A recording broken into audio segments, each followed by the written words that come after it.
السلام علیکم ورحمۃ اللہ وبرکاتہ۔ رب اشرح لی صدری ویسر لی امری واحلل عقدۃ من لسانی یفقہوا قولی۔ ربنا زدنا علما، اللہم فقہنا فی الدین، اللہم ارنا الحق حقا وارزقنا اتباعہ وارنا الباطل باطلا وارزقنا اجتنابہ۔ اعوذ باللہ من الشیطان الرجیم، بسم اللہ الرحمن الرحیم۔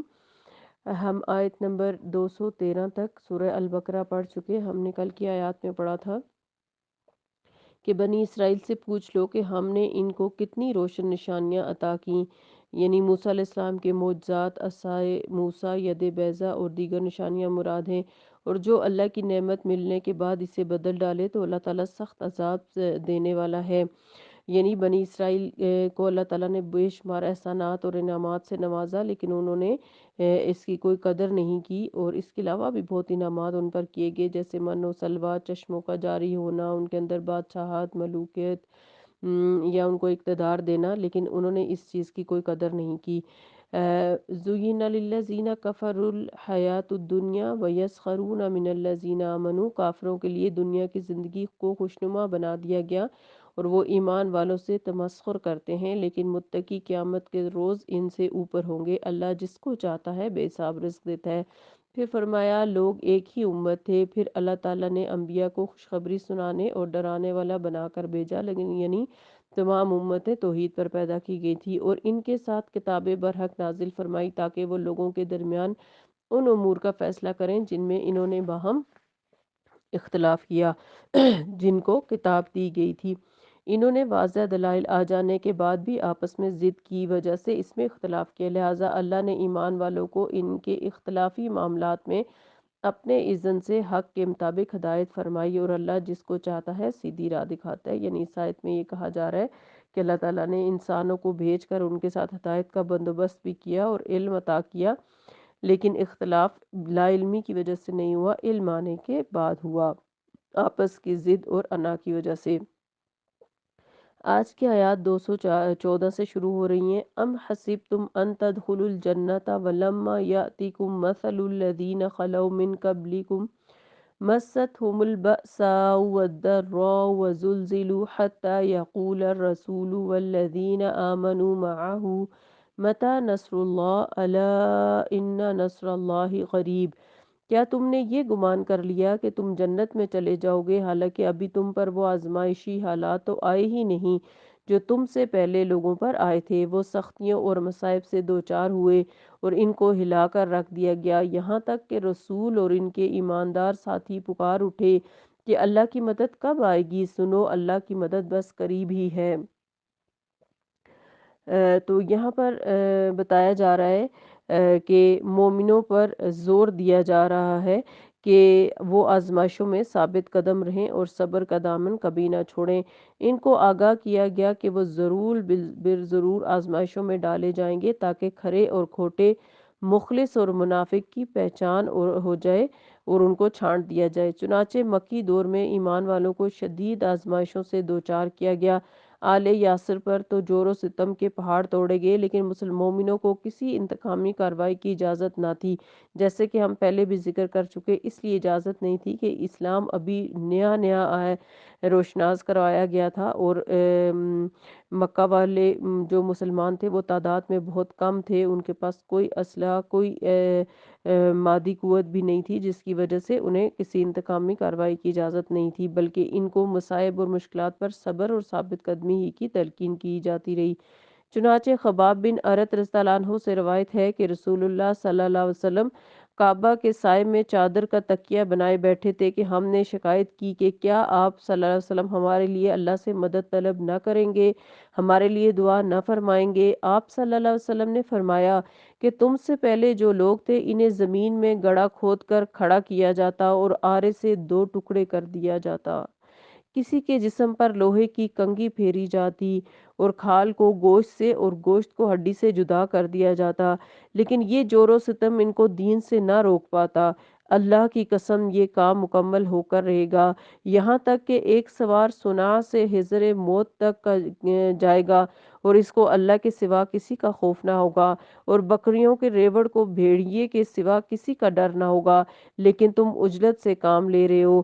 آزمائشیں ایمان والوں کی تربیت کا حصہ ہوتی ہیں، اور آزمائشوں میں ثابت قدمی ان کو اور زیادہ پختہ کار اور پر اعتماد بناتی ہے اور عزم و حوصلے میں اضافہ کرتی ہے۔ آزمائشوں میں صبر و ثبات پر مومنوں کو اجر ملتا ہے اور ان کے درجات بلند ہوتے ہیں، اور یہ بھی اللہ کی سنت ہے کہ آزمائش جب انتہا کو پہنچتی ہے تو اللہ کی مدد آتی ہے اور دین اسلام کو غلبہ حاصل ہوتا ہے۔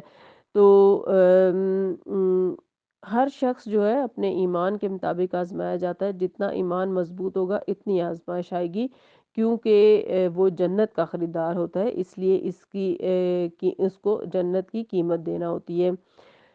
حدیث کے مطابق جنت ناپسندیدہ چیزوں سے گھیر دی گئی ہے، تو آزمائش اور رکاوٹیں پرکھنے کے لیے آتی ہیں کہ کوئی کتنا زیادہ مخلص ہے۔ آپ دیکھیں کہ جیسے بلال رضی اللہ عنہ کے اوپر ظلم کے پہاڑ توڑ دیے گئے، لیکن اس کے باوجود وہ توحید پر ڈٹے رہے۔ تو یہاں پر پھر اگلی آیت میں کہا جا رہا ہے کہ یسألونک ماذا ینفقون، وہ سوال کرتے ہیں آپ صلی اللہ علیہ وسلم سے کیا کچھ خرچ کریں۔ صحابہ کرام جو کہ علم کے لیے بہت زیادہ حریص تھے، اور ویسے بھی سوال کوئی ایک کرتا ہے لیکن وہ بہت سے لوگوں کی نمائندگی کر رہا ہوتا ہے، تو صحابہ کرام کی یہاں پر شان بیان ہو رہی ہے کہ وہ علم کے لیے حریص تھے، اور ینفقون کیا کچھ خرچ کریں، یعنی نفلی صدقات کے بارے میں پوچھتے ہیں۔ عمومی نیکیوں کی طرف بھی توجہ دلائی جا رہی ہے جو بہترین اخلاق کی نمائندگی کرتی ہے۔ پھر اب یہاں پر بتایا جا رہا ہے کہ کل کہہ دیجئے آپ صلی اللہ علیہ وسلم ما انفقتم، جو بھی تم خرچ کرو گے، من خیرن مال میں سے، اور خیرن کے اندر مال، صلاحیتیں، ہنر، تعلیم، اخلاق، اچھا رویہ، سلوک سب کچھ آتا ہے۔ فلیل والدینہ، تو والدین کے لیے ہے، یعنی ماں اور باپ دونوں کو دو، امیر ہی کیوں نہ ہو لیکن اپنی طرف سے تحفے تحائف دو، محبت دو، اچھا سلوک کرو۔ والاقربین، اور قریبی رشتہ داروں کے لیے، یعنی غریب ہیں تو بھی دو اور اگر غریب نہ ہو تو بھی دو، محبت کے لیے ان کا خیال رکھا جائے۔ والیتامہ، اور یتیموں کے لیے۔ والمساکینہ، اور مسکینوں کے لیے، تو لفظ مسکین کے اندر فقیر بھی شامل ہے کیونکہ مسکین کی نسبت فقیر زیادہ ضرورت مند ہوتا ہے۔ وابن السبیل، اور مسافروں کے لیے، خواہ مسافر ضرورت مند ہو یا نہ ہو، اجنبی ہوتا ہے اس کو دینا چاہیے، مثلا حج کے موقع پر ساتھیوں کے لیے بھی کھانا پینا دے دینا، یا پیسہ یا خدمت یا مشورہ کر دینا، یہ ساری چیزیں اس میں آتی ہیں۔ وما تفعلوا، تو جو بھی تم کرو گے، من خیرن نیکی میں سے، فإن اللہ، تو بے شک اللہ تعالیٰ، بھی اس کو علیم جاننے والا ہے۔ آپ صلی اللہ علیہ وسلم نے ابو ذر رضی اللہ عنہ سے فرمایا، رب کعبہ کی قسم بہت نقصان میں ہیں وہ لوگ۔ ابو ذر رضی اللہ عنہ نے پوچھا، میرے ماں باپ آپ صلی اللہ علیہ وسلم پر قربان، یا رسول اللہ کون لوگ؟ آپ صلی اللہ علیہ وسلم نے فرمایا، جو کثرت سے مال جمع کر کے رکھتے ہیں، سوائے ان کے جو آگے پیچھے دائیں بائیں خرچ کرتے ہوں، یعنی والدین، رشتہ دار، یتیم، مسکین وغیرہ کو دیتے ہوں۔ تو یہاں پھر جو ہے وہ بتایا جا رہا ہے کہ مسکینوں وغیرہ کے لیے خاص طور پہ بتایا جا رہا ہے کہ خرچ کیا جائے، اور انسان کو اپنی حلال کمائی میں سے اللہ کی راہ میں خرچ کرنا ہے، یہ ایمان کے لازمی تقاضوں میں سے ہے۔ آگے جا کر یہ بھی بتا دیا گیا کہ اپنی بچت میں سے اللہ کی راہ میں خرچ کرو۔ یہاں یہ واضح کیا گیا کہ انفاق کن پر کیا جائے، یعنی صلہ رحمی کے حقداروں میں سب سے پہلا حق والدین کا ہے، پھر باقی رشتہ داروں کا۔ ان حقوق کو پورا کر کے مال اللہ کے حکم کے مطابق یتیموں، حاجت مندوں، مسافروں کی ضروریات پر خرچ کیا جائے۔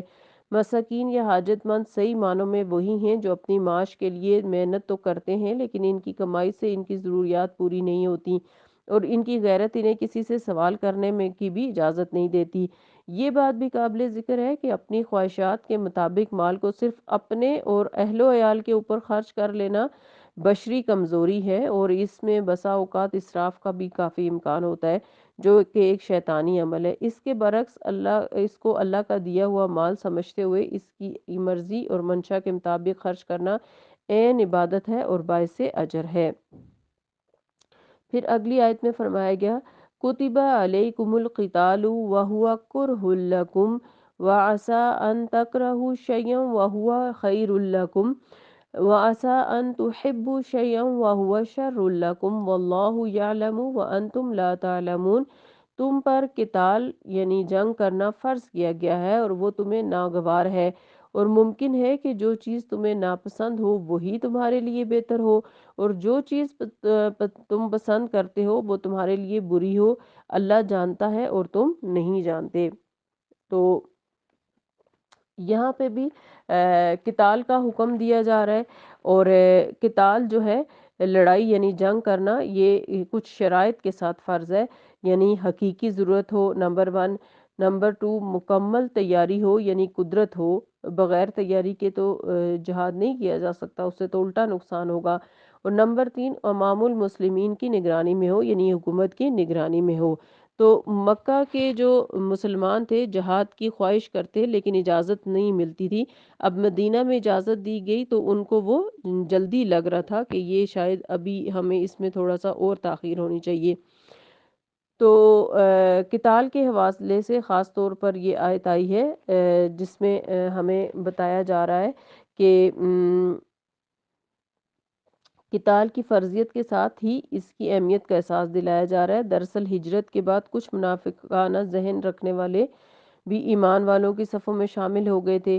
وہ پہلے تو جنگ کا مطالبہ زور و شور سے کرتے تھے، لیکن یہ حکم آنے کے بعد ان کا جوش اور جذبہ سرد ہو گیا اور وہ فرار کی راہ اختیار کرتے ہوئے لوگوں میں شکوک و شبہات اور خوف و ہراس پھیلانے لگے۔ اس شیطانی کوشش کا توڑ کرتے ہوئے ایمان والوں کو متنبہ کر دیا گیا کہ اب ان کی دنیاوی کامیابی اور سربلندی اور اخروی فلاح کا دار و مدار اسی پر ہے کہ پورے شوق اور جذبہ اخلاص کے ساتھ اس حکم کو بجا لائیں۔ اب گھر میں بیٹھے رہنے میں خیر نہیں، جیسا کہ یہ منافق لوگوں کو ورگلاتے ہیں۔ اس کے نتیجے میں دشمنوں کا غلبہ ہوگا اور ان کی ذلت و رسوائی اور پھر آخرت میں شدید عذاب۔ قرآن کا انداز بڑا ہی جامع اور بلیغ ہے۔ ایمان والوں کو ایک زرعی اصول سمجھا دیا گیا، اپنے رب کا حکم برضا اور رغبت بجا لایا کرو، خواہ وہ بظاہر کیسا ہی دشوار اور مشکل گزار کیوں نہ ہو، لیکن بالآخر اس میں تمہارے لیے فلاح اور خیر ہی ہوگی۔ اس کے برعکس اللہ کے حکم کی نافرمانی نفس کو کتنی ہی خوشائند معلوم ہو لیکن اس کا انجام ہلاکت اور خرابی ہی ہوگا۔ حالات اور معاملات کے انجام کا تو اللہ ہی کو علم ہے کہ کسی بھی بات کا کیا انجام ہوگا۔ تو کوئی بھی چیز اللہ کے حکم کے بغیر نہیں ہوتی، یہ بات ہمیشہ اپنے ذہن میں رکھنی چاہیے، اور جو چیز بظاہر تکلیف دہ ہے وہ آخرت کے لیے کتنی ہی اچھی ثابت ہو سکتا ہے۔ یہ آیت انسان کے دل کو تقدیر پر راضی کرنے کا حکم دیتی ہے اور ہمیں سمجھاتی ہے کہ اللہ تعالی ہمارے لیے ہر حال میں بہتر فیصلہ کرتے ہیں۔ انسان اپنے نفس کی مخالفت میں سکون پائے نہ حمایت میں، یعنی انسان کو اپنے نفس کے خلاف جانے میں ہی بہتری ہے۔ اور ویسے بھی ہمیں صرف اپنی مرضی کو اہمیت نہیں دینی چاہیے، اللہ کی مرضی کے مطابق چلنا چاہیے، اور مثلا جیسے نماز حج کرنے میں سستی برتنا یا نفس کے کہنے پر اور فرائض کی ادائیگی میں سستی برتنا، تو ان چیزوں سے بچنا چاہیے۔ اللہ تعالی ہم سب کو اپنے دین کی بہترین سمجھ عطا فرمائے اور اس کے مطابق عمل کرنے کی توفیق عطا فرمائے، سستی اور غفلت سے بچائے، آمین۔ سبحانک اللہم و بحمدک نشہد ان لا الہ الا انت نستغفرک و نتوب الیک۔ السلام علیکم ورحمۃ اللہ وبرکاتہ۔